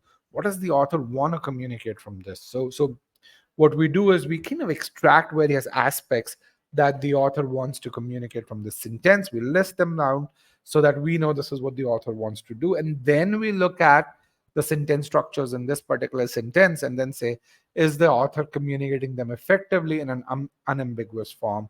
Is the author conforming to the definitive rules of grammar while communicating that?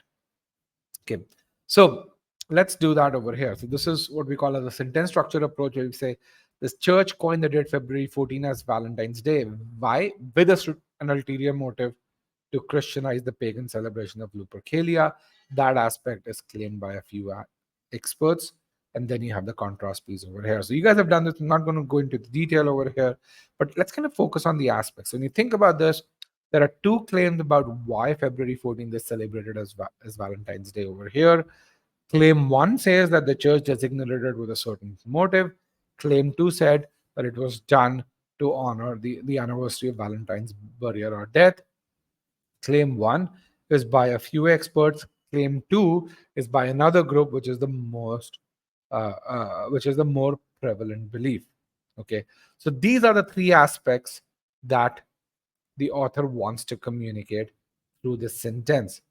Okay, so I want you to tell me which of these aspects were you not able to identify when you analyze the question yourself. And this is a multiple response. So you could choose 1 and 2, you could choose 2 and 3, you could choose all 3 as well. Which of these aspects were you not able to identify when you tried to answer this question? And one of the things that you'd notice is as people answer this, you'd be able to figure out why people made mistakes in this. Again, aspect 1 is there are 2 claims about why February 14th is celebrated as Valentine's Day. Aspect 2 is the specifics of those 2 claims. One is the church motive versus to honor the anniversary of Valentine's death or burial. And then aspect 3 is that these claims were by 2 distinct groups. Come on, now let's understand which aspects were you unable to identify while solving the question yourself or while choosing the correct answer by yourself. Okay, as you can see, aspect 2 seems to be really popular. Let's now move forward over here. Already done that. If you were able to identify all aspects, then you were able to do the meaning really good enough. You should have been able to answer this question easily. If you weren't able to identify all aspects, then you need to focus on building that meaning based approach. Okay, so let's kind of understand the errors in the original sentence. And as you look at the errors, you kind of start with subject verbs, modifiers. What you really see is you have these 2 verbs over here, and they have missing subjects. You have the church coined, really good, but it is celebrated, really good. The subject verb pair, the agree number, but these 2 verbs have missing subjects, and that's the only error. But other than that, the sentence is perfectly okay. All right, so now that we have the meaning and the error analysis, let's kind of review each of the answer choices and reject them or select them on both meaning as well as grammatical grounds. This is choice B. You have choice A over here, you have the 3 aspects over here in this case, and then you have choice B over here. Choice B says, while with an ulterior motive to Christianize the pagan celebration of Lupercalia, a few experts do claim. Who has the ulterior motive as per choice B? Who has the ulterior motive as per choice B?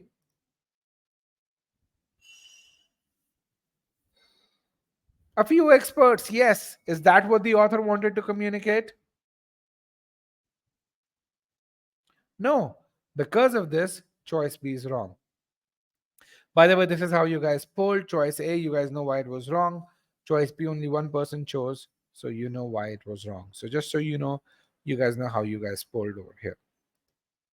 Okay. Let's look at choice C. Choice C says, while a few experts claim that the church coined February 14th as Valentine's Day with an ulterior motive to blah, blah, blah, blah, their more prevalent belief. What does aspect 3 say? Who has claim 2? Who has claim 2 in aspect 3? It has the more prevalent belief. It's the second group. Who does their correspond to? It corresponds to the same set of experts. Okay.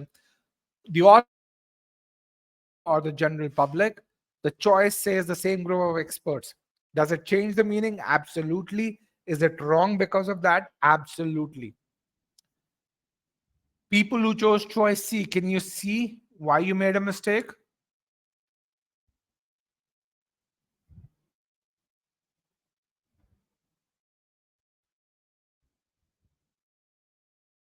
So why did you make a mistake, people who chose choice C?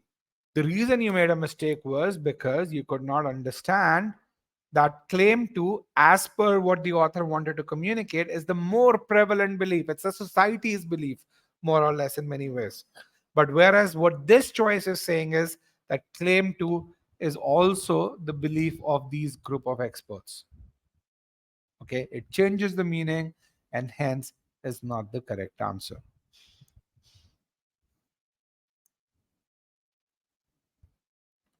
Okay, really important. When you say you follow the meaning based approach, understand what meaning do you have to communicate. Grammatically, choice C was absolutely correct. In fact, choice B was absolutely correct as well. And so grammatically, there was no error in either choice B or choice C. Let's look at choice D. Choice D was the only choice that was difficult to eliminate. It actually tests a nuance of meaning, which is often tested in RC, not as often tested in SC. Choice D says the church coined February 14 as Valentine's Day with an ulterior motive to Christianize the pagan celebration of Lupercalia, as claimed by a few experts. So let's kind of look at this over here. Okay, I'm going to give a simple example. This is a sentence: Apple is the market leader as claimed by Forbes magazine. Now, in this case, are you communicating information and are you making a claim here? I want you to answer YN or YY or NN or NY, the four options here.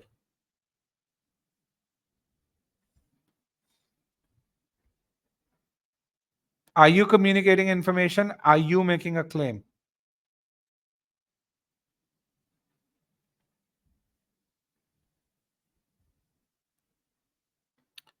All right, let's look at this. The answer to this is this. Are you communicating information? Absolutely. Are you making a claim that Apple is the market leader? No. You're merely communicating information that Forbes magazine makes making a claim that Apple is the market leader. You are not saying Apple is the market leader. Okay. As a result, you should not be blamed if someone uses that information and really if it turns out that Apple is not the market leader. Is this clear?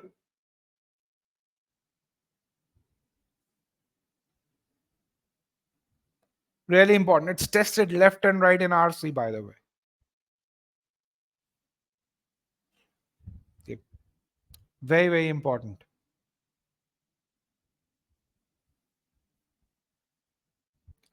Now, let's look at another structure. Apple is the market leader as claimed by Forbes magazine. In this case, you are communicating information. In this case, yes, Forbes is saying Apple is the market leader, but you are backing that claim. And you will share the blame if it turns out that Apple is not the market leader. So this as puts you as a participant in this claim. You are backing that claim in this case now. Okay. Now, again, this understand the usage of is versus as over here. Okay. So, in the original sentence, the author is merely communicating information. Okay. But in choice D, by using as over here, and and by using is here, the author is also backing those claims, which means there's a meaning change. Okay. And which is something which is not allowed. If the author is communicating information and not backing it, you can't really make the author back this. Okay, then that's a meaning change. Because of this, choice D is wrong. Which leads us to our correct choice, which is choice C, that the church coined February 14th as Valentine's Day with an ulterior motive to Christianize the pagan celebration of Lupercalia, is claimed by a few experts. So that is claimed by a few experts. It adds the subject that to the word is claimed. But the more prevalent belief is, so it adds that subject over here, it is celebrated on this date to honor the anniversary of Valentine's death or burial. Okay, it corrects both these errors, it communicates the meaning correctly, everything is hunky-dory. This is the correct answer. Now, why do people reject this answer choice? Some people really say, hey, what the hell is a sentence doing starting with that? Some people say there's a that missing over here. Others say there is this is claim, which is passive voice, which is incorrect, and passive voice on the GMAT is not correct. How many of you kind of rejected choice E because of one of these reasons? Use of passive voice, the fact that this that is missing, or that the sentence starting with that. Okay, why would you do that? What's wrong with a sentence starting with that? What's wrong with passive voice?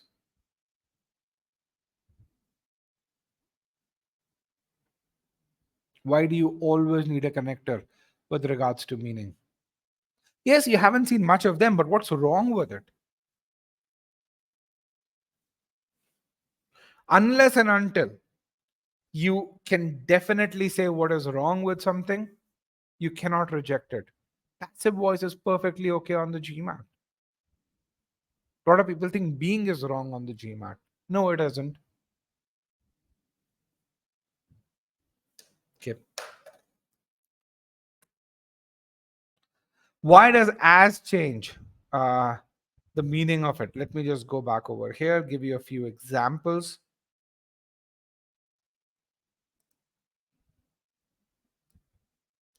I'm going to actually give some examples over here.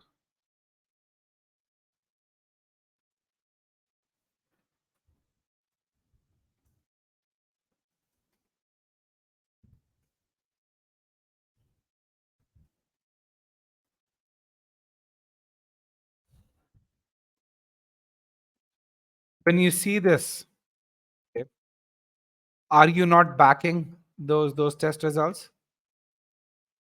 You look at this.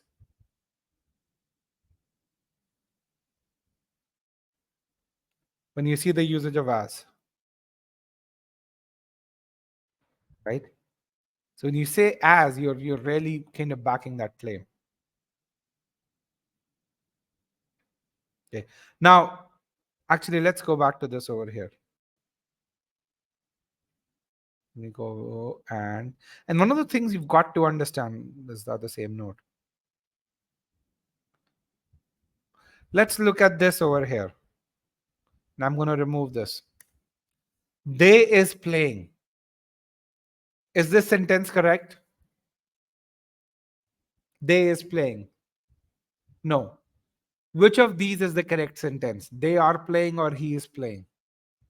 Which of these is the correct sentence? Both. Absolutely true. Both are correct. He is playing is correct and they are playing. So why do you think why do you think the subject verb agreement rule exists? Why in grammar do we have that subject verb agreement rule? If I tell you this, can you tell me?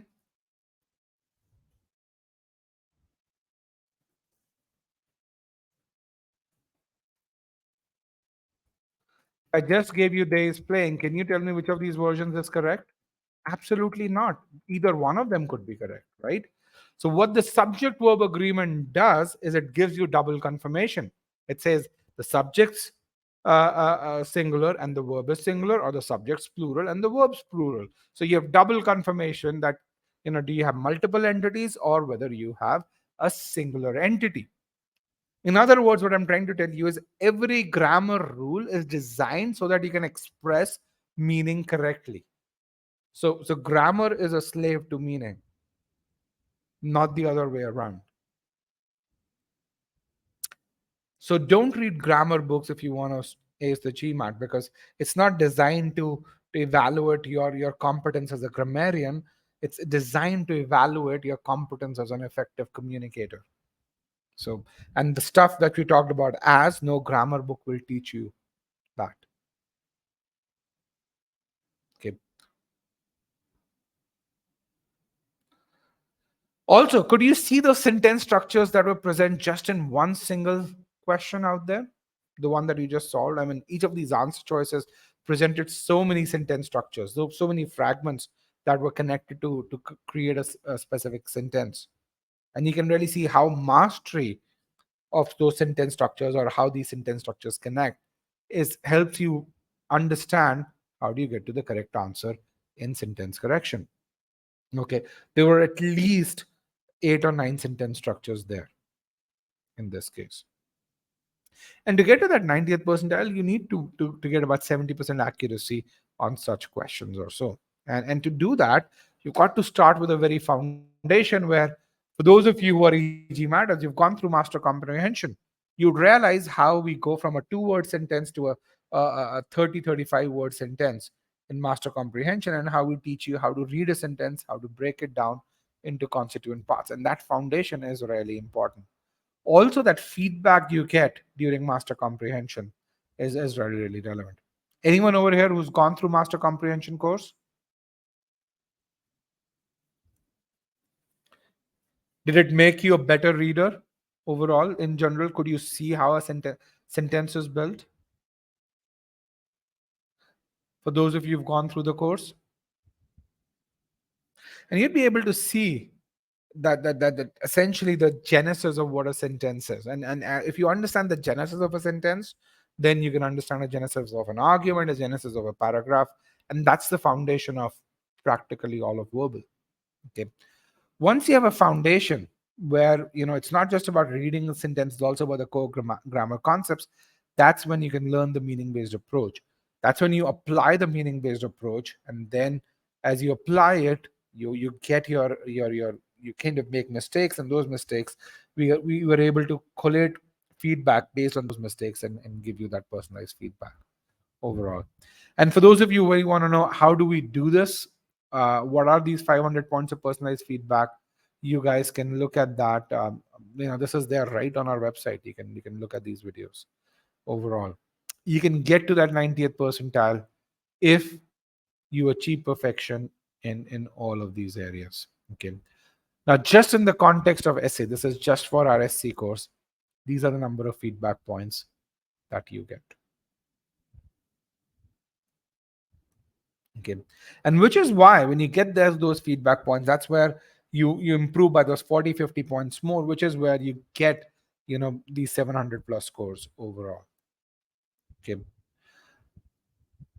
with that, I want to thank everyone for joining me today. It was a pleasure hosting you guys overall. Hopefully this session has been useful. It has given you some idea of how do you go about your GMAT preparation, um, and how do you build that study plan. I'm going to share the session presentation as well with you so that you guys can download the presentation.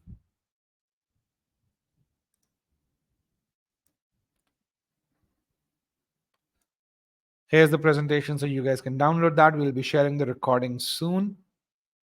and I can share some web links as well for those of you who need help with the study plan. You guys can do that overall.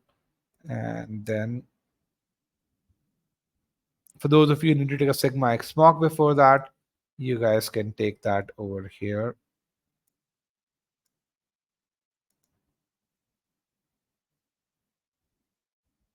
And some of you were asking about our YouTube channel. If you watch any of these success stories, you'd be able to get to our YouTube channel. You can download Aksul's ESR as well. Hold on.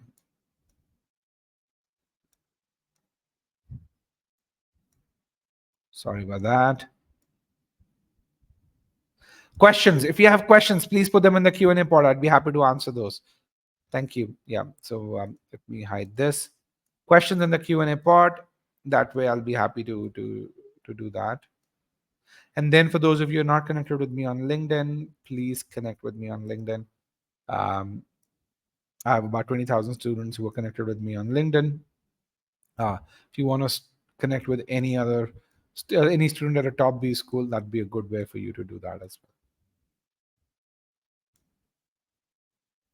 Again, I know there's lots and lots of links.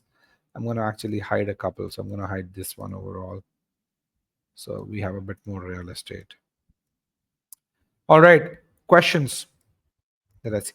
All right. I have a few questions. GMAT Focus Edition. When will we launch our courses? So we have our timeline on GMAT Focus Edition. If you Google e-GMAT, how will we support GMAT Focus Edition? You'll see the entire timeline with regards to courses and mocks.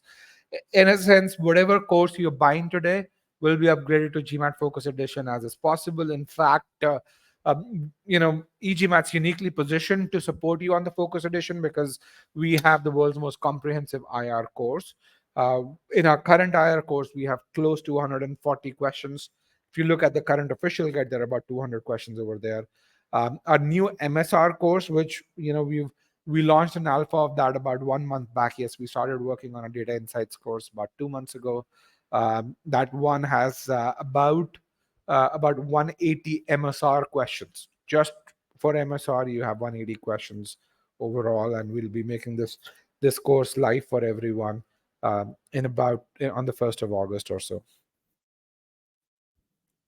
So every course that we have will be upgraded to the Focus Edition at no charge. So you can continue studying the way you're studying, and if you choose to take the Focus Edition, you'll have everything that you need to support you. What steps? Stephanie says, what steps should we follow to create an effective study plan? An effective study plan requires 3 components. One is your starting score. The second is a tool that understands how the GMAT works. And the third piece is inputs with regards to how much you can realistically commit to studying. So take a Sigma X mock to get your starting points, and then schedule something with one of our strategy experts. If you're an e-GMAT student, you have unlimited access to the PSP tool, so you can take the Sigma X mock. You don't need to wait. You can put that data in the PSP tool, and the PSP tool will create a study plan for you. For those of you buying the course today, make sure you go through the entire onboarding experience. As soon as you buy, you come back, you have a checklist that you have to do within the first 3 days. Please mark those checklists off. Okay. Also, write to me at rajat@e-gmat.com. You can write to Payal, or you can write to support@e-gmat if you have any questions. If there are things that don't make sense to you, we'd like to hear from you so that we can address those overall. When should you take the GMAT if you're aiming for an admissions in a 2024 to 2026? So you should be taking the GMAT now. If you want a 2024 intake, then you should be applying in round 1. Round 1 is September overall. So if you take the GMAT now, when I say now, in about 2 months, so it'll give you about a month to get ready with your application.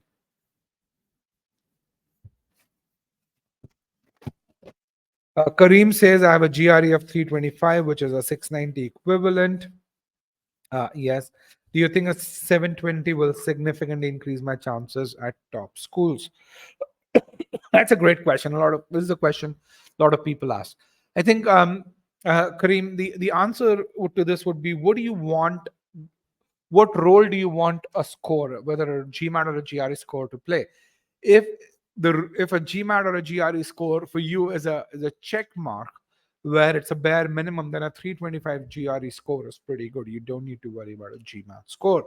And that would be the case if you know you have a strong profile and you feel that the sole role that the test is supposed to do is to really say, hey, I'm serious about doing my MBA, and I have bare minimum skills.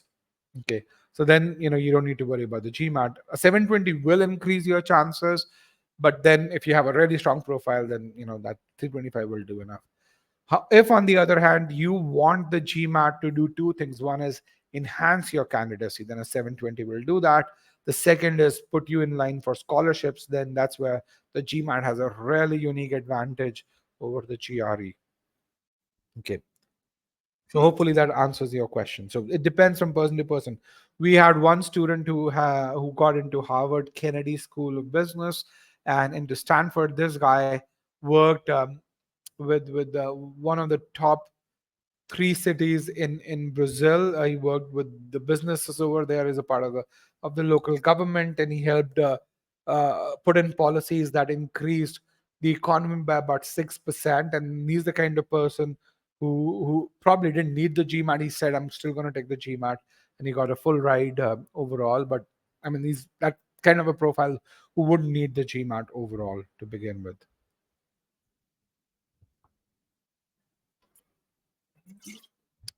How much time do people typically take to improve their GMAT scores by about 100 points? The answer is depending on where how the improvement is supposed to be done. Could be between 90 to 120 hours. If you need to work on, if you're looking at about 100 points, you need significant improvement in usually two subsections. And if that's the case, that's much more towards the 90-95 hours kind of thing. If that spreads to three subsections, then it gets to that 120-hour mark or so. Okay. All right. With that, I want to thank everyone for joining me today. It was a pleasure hosting you guys, and I look forward to seeing you on egmat.com very soon. Once again, check out the free trial and see if our style of teaching is what you need. Thank you and have a wonderful day.